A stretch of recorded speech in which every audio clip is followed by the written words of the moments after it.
नमस्कार, भारत एक्सप्रेस देख रहे हैं आप। मैं हूं आपके साथ आकांक्षा त्रिपाठी। दिल्ली में 70 सीटों के लिए सुबह से ही मतगणना लगातार जारी है और अभी तक जो रुझान सामने आए हैं उसमें आम आदमी पार्टी पीछे चल रही है, बीजेपी को बढ़त मिल रही है।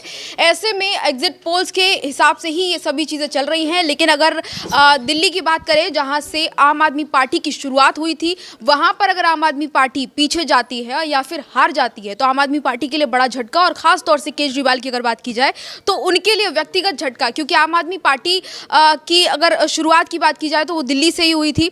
ऐसे में अभी तक जो स्थिति बनी हुई है उस पर हम चर्चा करेंगे कि क्या माहौल अभी आम आदमी पार्टी को लेकर दिल्ली में है, इसके अलावा बीजेपी को लेकर क्या माहौल है। और हम जब चुनावी पूरा कवर कर रहे थे, जो स्टोरीज है वो कवर कर रहे थे कि क्या माहौल, क्या जनता सोच रही है, जनता के मन में क्या चल रहा है, तो उस समय हम लोगों को, हमारे तमाम जो साथी हैं उनको कैसा चीज़ें देखने को मिल रही थी, और अगर अब रुझान जो आ रहा है क्या वो मैच कर रहा है उस चीज़ से, इस पर भी हम चर्चा करेंगे। साथ में जानेंगे कि दिल्ली की जो जनता है उसने किस चीज़ों पर ज़्यादा फोकस करते हुए ये फैसला लिया है।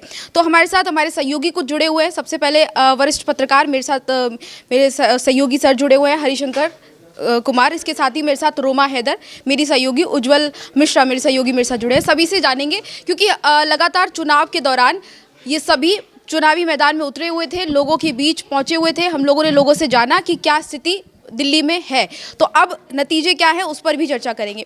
सर देखिए, दिल्ली की अगर हम स्थिति की बात करें तो फिलहाल आम आदमी पार्टी पीछे चल रही है, लेकिन ये अरविंद केजरीवाल के लिए एक बड़ा झटका कह सकते हैं कि माना जाएगा, क्योंकि जहां से पार्टी की शुरुआत हुई, जिस जगह से, दिल्ली से, उस जगह पर लगातार बढ़िया कई चुनाव आम आदमी पार्टी ने निकाले, लेकिन इस बार की स्थिति इतनी खराब और बीजेपी जिस तरीके से अभी हम नतीजे देख रहे हैं काफ़ी आगे चल रही है, तो बड़ा परेशान कर देने वाली चीज़ें हैं। देखिए, दिल्ली जो है वो आम आदमी पार्टी का रोल मॉडल है। यही मॉडल आम आदमी पार्टी पूरे देश में और वो पूरे दुनिया में दिखाने की भी बात करती है। लेकिन अगर जिसको आप मॉडल लेके पूरे देश भर में अपने आप को इस्टेब्लिश करना चाहते हैं, अगर आपका मॉडल ही फेल हो गया हो तो फिर आगे आप कैसे बढ़ेंगे। दूसरी बात, अगर दिल्ली चुनाव में आम आदमी पार्टी हारती है तो इसका असर सिर्फ दिल्ली नहीं रहेगा, क्योंकि अगर आपका मॉडल ही कहीं तहस नहस हो जाएगा तो फिर इसका असर पंजाब में भी होगा, और पंजाब में कांग्रेस दूसरे नंबर की पार्टी है।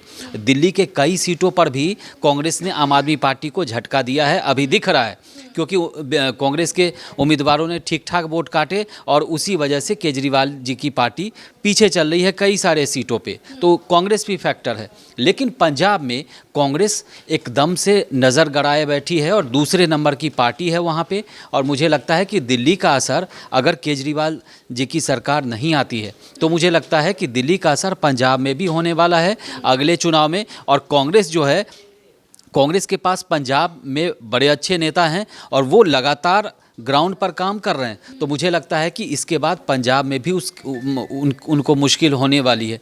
दूसरा कि आप ग्राउंड की बात कर रहे हैं, तो हम सभी ग्राउंड में गए और वहाँ पर 10 साल में पहली बार लोग खुलकर आम आदमी पार्टी के, तो कुछ लोग सामने आ रहे थे, लेकिन उसके अलावा पहली बार बीजेपी का विधानसभा में लोग नाम ले रहे थे कि बीजेपी को आना चाहिए। उसके अलावा एक चीज़ और भी देखने को मिली कि बीजेपी के तो फैन दिख रहे हैं लोग, जब हम मैदान में गए, चुनाव कवर करने के लिए गए, तो लेकिन योगी को बड़ा पसंद कर रहे थे लोग।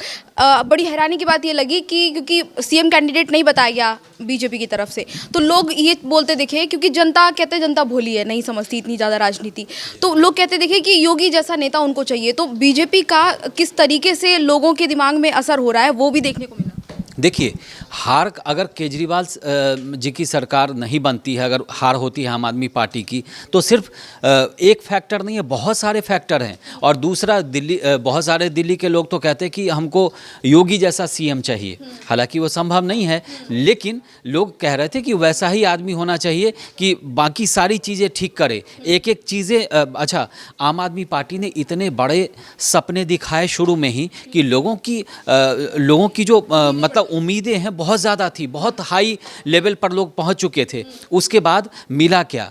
बिजली फ्री मिला, ठीक है, 200 यूनिट तक, लेकिन उसके बाद के जो लोग हैं उनको ज़्यादा बिल भरना पड़ता था, जैसे उनमें से हम लोग भी में से कई सारे लोग होंगे।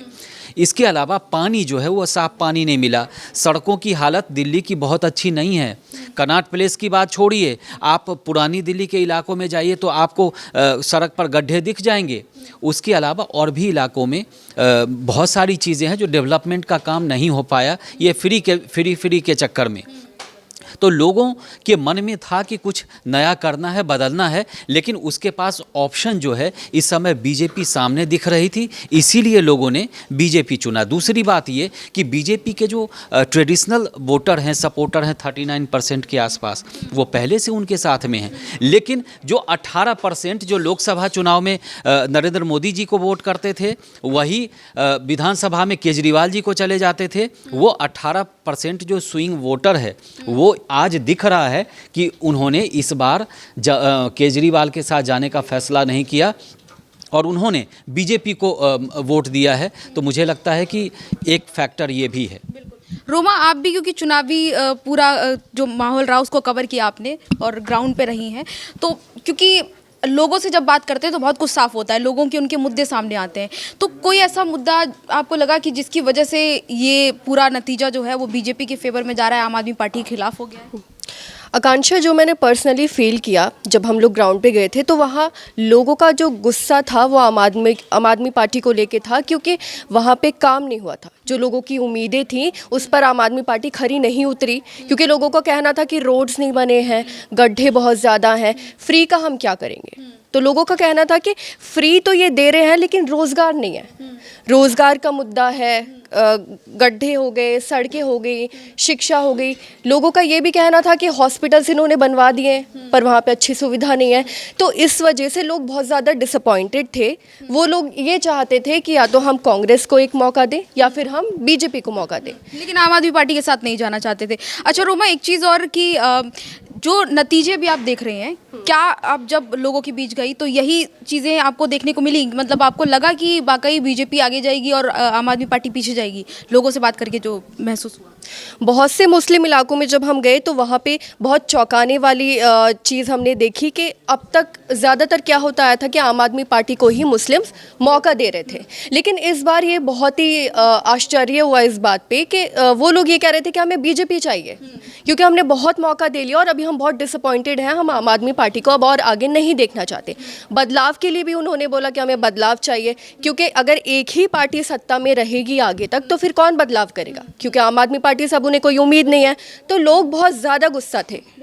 उज्जवल, देखिए, क्योंकि आम आदमी पार्टी की तरफ से बहुत सारी चीज़ें ऐसी बोली गई जो कि फ्री बिजली, फ्री पानी, सड़कें और बहुत सारी चीज़ें महिलाओं की सुरक्षा के लिए, खास तौर से महिलाओं पर बहुत ज़्यादा फोकस किया आम आदमी पार्टी ने। लेकिन उसके बाद भी आम आदमी पार्टी पीछे है। बीजेपी क्योंकि बहुत टाइम से नहीं है सत्ता में, उसके बाद भी आम आदमी पार्टी को छोड़कर बीजेपी पे भरोसा जताया लोगों ने। तो ये इसका एक रीज़न क्या है? तो आप जब ग्राउंड पे गए तो एंटी इनकम्बेंसी लगा? यही तो आपने बता दिया, वही तो सबसे बड़ा रीज़न था। देखो, जब अरविंद केजरीवाल, आम आदमी पार्टी एक ऐसी पार्टी इस देश की कही जाएगी जो बेहद कम वक्त में 1 दशक के अंदर राष्ट्रीय पार्टी बन गई, और उसके बाद न सिर्फ राष्ट्रीय पार्टी बनी बल्कि अरविंद केजरीवाल ने अपनी स्ट्रैटेजी पर काम किया और छोटी छोटी जगहों पर पार्टी का विस्तार किया। आप गोवा देख लो, आप जम्मू कश्मीर देख लो, उनके विधायक हैं, पंजाब में पूर्ण बहुमत की सरकार है। जब आप ग्राउंड पे जा रहे थे, या मैं अपना पर्सनल एक्सपीरियंस बताऊं, जब ग्राउंड पे जा रहा था तो लोगों के अंदर सबसे पहली चीज़ जो वो थी वो ये हो गया कि अरविंद केजरीवाल ने जो मेन वादे करके आए थे, जैसे जब अरविंद केजरीवाल आंदोलन कर रहे थे उस वक्त सबसे बड़ा आंदोलन था भ्रष्टाचार विरोधी आंदोलन, वो उनकी नीति थी, और जन लोकपाल बिल जो था वो उसकी मांग उस वक्त की मौजूदा कांग्रेस सरकार से की जा रही थी। अन्ना हजारे थे, अरविंद केजरीवाल थे, तमाम लोग थे। जब अरविंद केजरीवाल शीला दीक्षित का विरोध करके सत्ता में आए तो सबसे पहली बात यही उठी कि जन लोकपाल बिल कहाँ चला गया, उसको अभी तक लागू नहीं किया।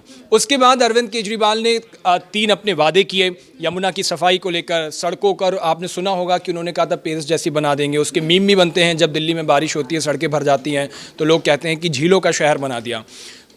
एक सबसे बड़ा जो मुद्दा था वो लोगों में पानी का मुद्दा था। आप देखो, दिल्ली के लगभग हर एक इलाके के अंदर जो पानी आ रहा है वो गंदा पानी आ रहा है, टैंकर्स लाने पड़ते हैं। वो तस्वीरें भी हमने देखी हैं जब लोगों को 2-2 घंटे लाइन में लग करके इंतज़ार करना पड़ा। ये वही गुस्सा फूट रहा था चुनावों के वक्त, और लोग कह रहे थे कि पानी कब साफ आएगा, ये अरविंद केजरीवाल जवाब देना पड़ेगा। तो ये जो 3 वादे थे उनके, वो वादे पूरे नहीं कर पाए, तो लोगों में इस बात का गुस्सा, यही सारे गुस्से बनते बनते सत्ता विरोधी लहर खड़ी कर देते हैं, जिसको आप एंटी इनकम्बेंसी बोल रहे हो। ये 10 साल की सरकार देखी, पहली बार अरविंद केजरीवाल 67 सीटें दिल्ली के अंदर लेकर के आए थे, दूसरी बार सीटें कम हुई। एक सबसे बड़ा मुद्दा जो लोग कहते थे वो रेवड़ी कल्चर रहा। अरविंद केजरीवाल की पार्टी ने इसको बहुत पॉजिटिव लिया, लेकिन मुझे लगता है कि ये लोगों के बीच जो माइंडसेट हुआ वो थोड़ा सा खराब गया, क्योंकि लोगों ने कहा कि ये नई योजनाएं लाने, कुछ वैसा करने से बेहतर इन्होंने ये सोच लिया है कि अब मुफ्त में दो, चाहे वो महिलाओं के लिए पैसे हो।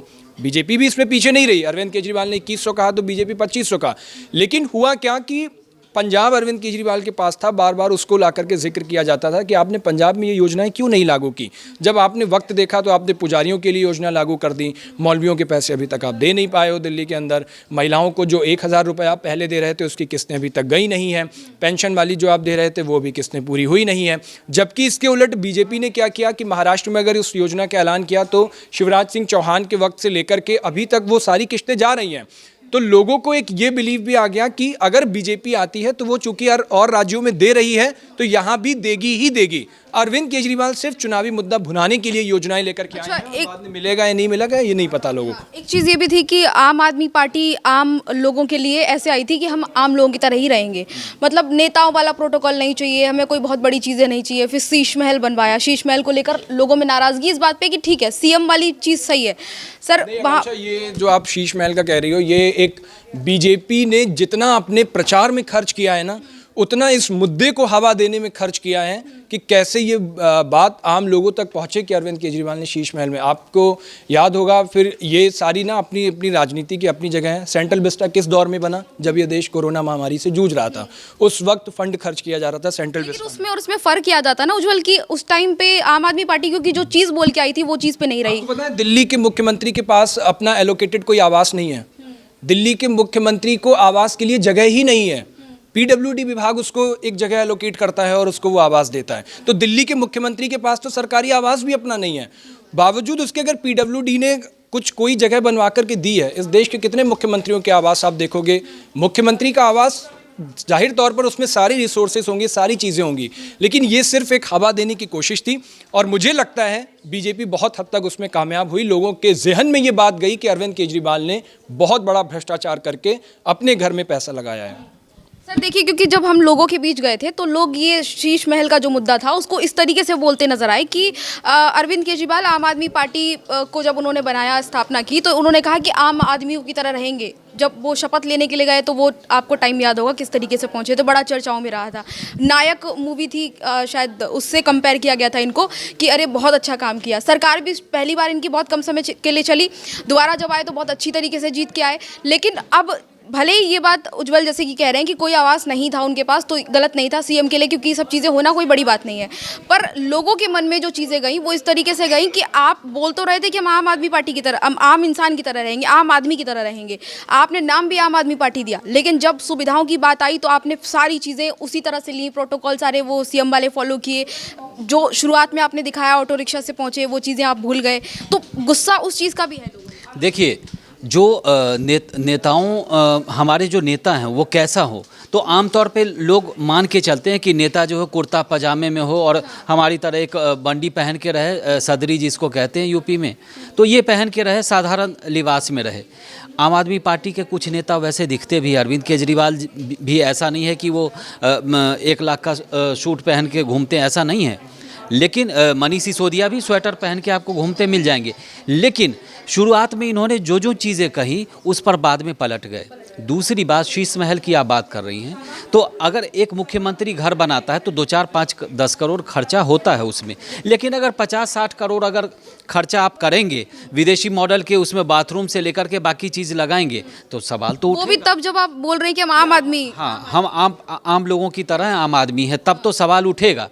दूसरी बात ये कि ये शीश महल का मुद्दा बीजेपी ने उठाया, और आमतौर पे कई सारे जो विश्लेषक होते हैं वो इसको नैरेटिव भी कहते हैं, आप नैरेटिव भी इसको कह सकती हैं।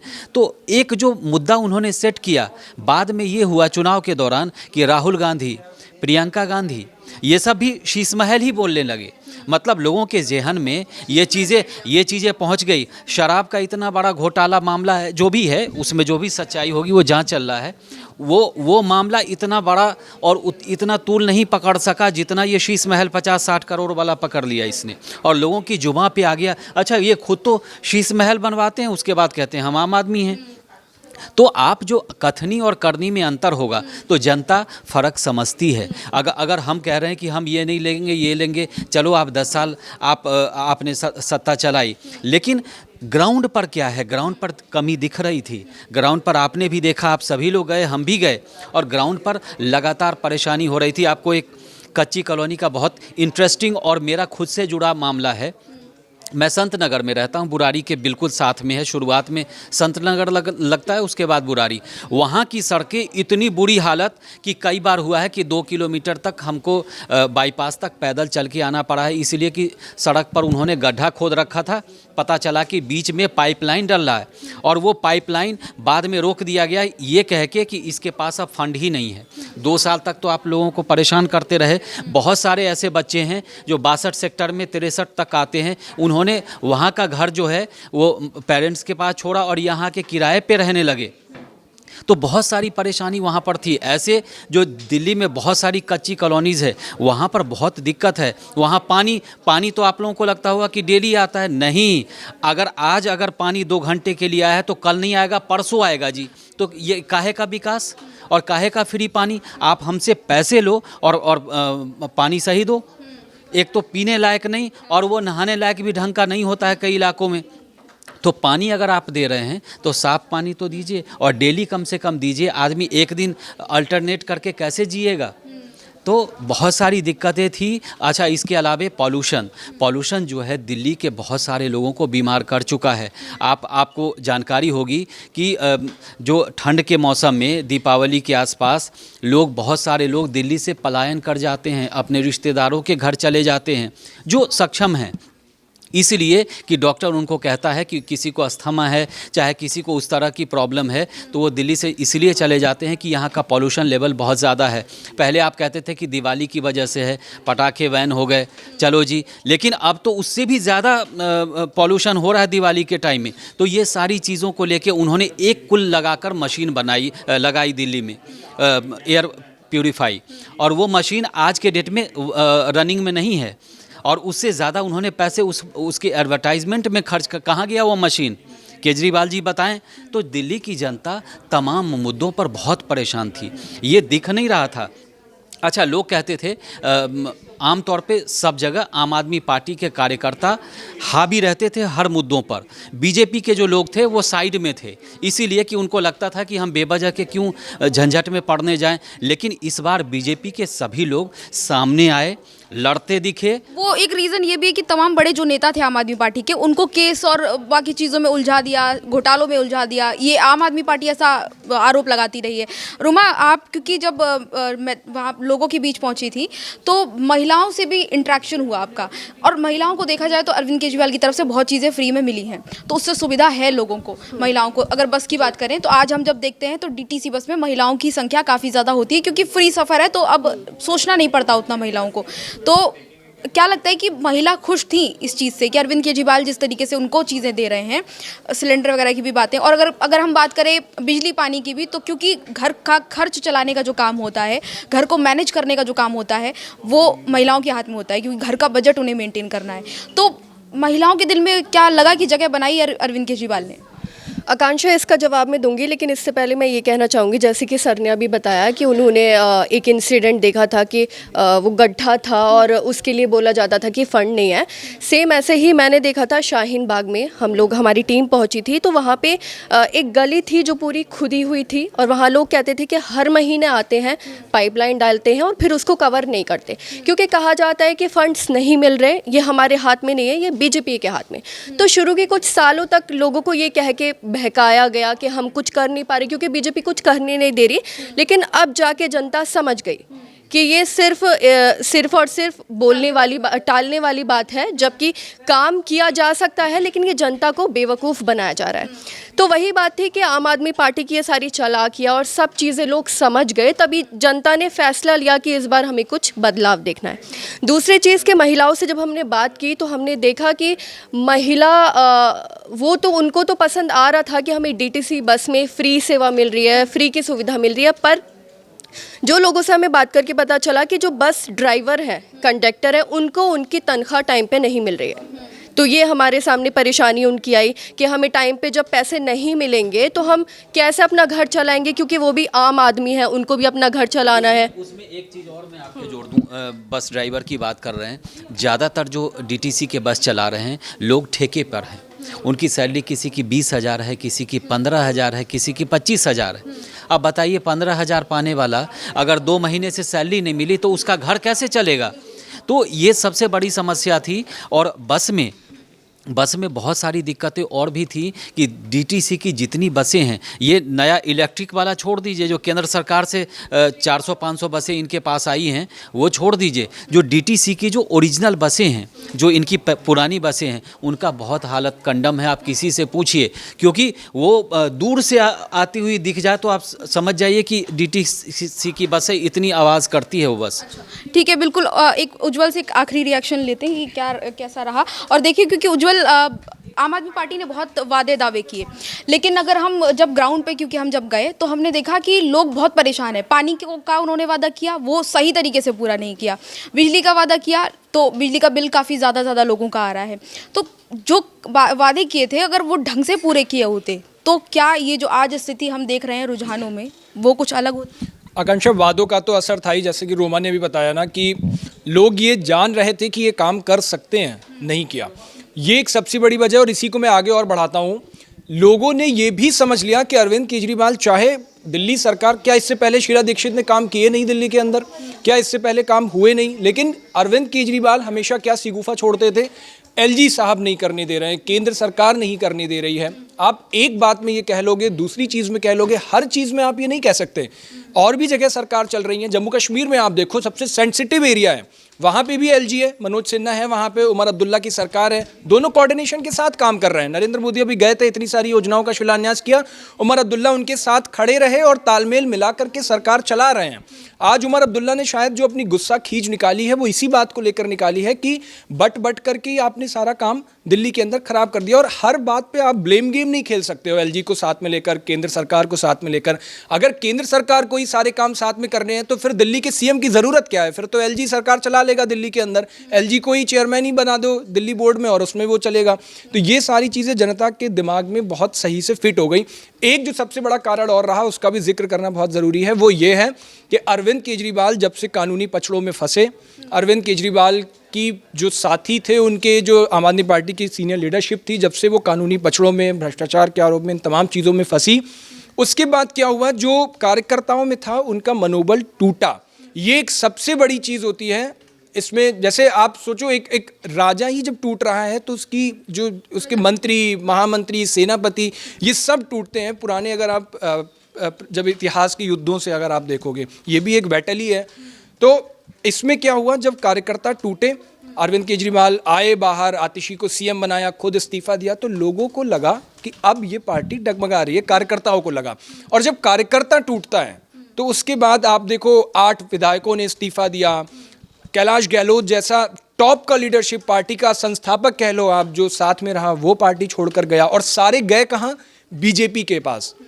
तो बीजेपी ज्वाइन कर की लोगों ने, इनका जाहिर तौर से विधायक अगर कोई बना है तो उसके पास कुछ तो अपनी फैन फॉलोइंग होगी, कुछ तो वोटर होगा। कैलाश गहलोत के पास भी अपना अच्छा खासा वोटर था। वो बात अलग है कि बीजेपी पहले कैलाश गहलोत को गाली देती थी और उसके बाद फिर बीजेपी ने उन्हीं को टिकट दिया वहीं से, और कैलाश गहलोत उम्मीदवार बने, आगे भी चल रहे हैं खैर वहाँ से, जहाँ से आप उम्मीदवार बनाया विजवासन सीट से। तो ये सबसे बड़ा एक रीज़न रहा, और यही सारी चीज़ें मिल करके ना आम आदमी पार्टी की खराब परफॉर्मेंस को जन्म दिया, जिसका नतीजा आज आपको ये रुझानों में देखने को मिल रहा है। तो देखिए आपने किस तरीके से पूरा जो समरी करिएगा। एक चीज़ और बता दूं, अखिलेश यादव भी यहाँ प्रचार करने आए थे आम आदमी पार्टी के लिए। अखिलेश यादव भी फेल हो गए दिल्ली में, और वो मिल्कीपुर में भी चुनाव हार रही है उनकी पार्टी। उनके उम्मीदवार जो अजीत प्रसाद हैं वो हार रहे हैं। तो मुझे लगता है उसके बाद वो प्रचार किसके खिलाफ कर रहे थे, तो कांग्रेस के खिलाफ। ऐसे तो कहते हैं इंडी गठबंधन में हम सारे लोग हैं, लेकिन एक दूसरे के खिलाफ प्रचार कर रहे थे, और उसका नतीजा ये हुआ कि कांग्रेस ने आम आदमी पार्टी का वोट काटा, अखिलेश आम आदमी पार्टी के लिए प्रचार कर रहे थे। मतलब इंडिया गठबंधन भी बिखर सा गया है दिल्ली क्या देश भर में। तो बिल्कुल ये कह सकते हैं कि जो पार्टियां एक साथ एकजुट आकर अपनी विपक्ष को मजबूत बनाने की कोशिश में लगी हुई थी, वो कहीं ना कहीं फेल होता नजर आ रहा है। दिल्ली में अरविंद केजरीवाल का जो मॉडल, जो कि उन्होंने पूरे देश में दिखाया कि अरे बहुत अच्छा काम हम कर रहे हैं, और आपका मॉडल एकदम अलग से रहा। चाहे शिक्षा की बात करें, चाहे स्वास्थ्य सुविधा की बात करें, अरविंद केजरीवाल ने बहुत अलग तरीके से जनता से कनेक्शन बनाने की कोशिश की। जैसे आमतौर पर हम देखते हैं कि जो नेता हैं वो लोगों के बीच पहुंचते हैं, वादे दावे करते हैं, लेकिन केजरीवाल जिस तरीके से बात करते नजर आए, चाहे वो एजुकेशन को लेकर, आपको याद होगा मनीष सिसोदिया जब जेल गए थे तो मनीष सिसोदिया के लिए बोलते नजर आए कि मनीष अंकल जेल जा रहे हैं। मतलब एक कनेक्शन बनाने की कोशिश जो आम आदमी पार्टी ने की थी, वो इस चुनाव में टूटता हुआ नजर आ रहा है।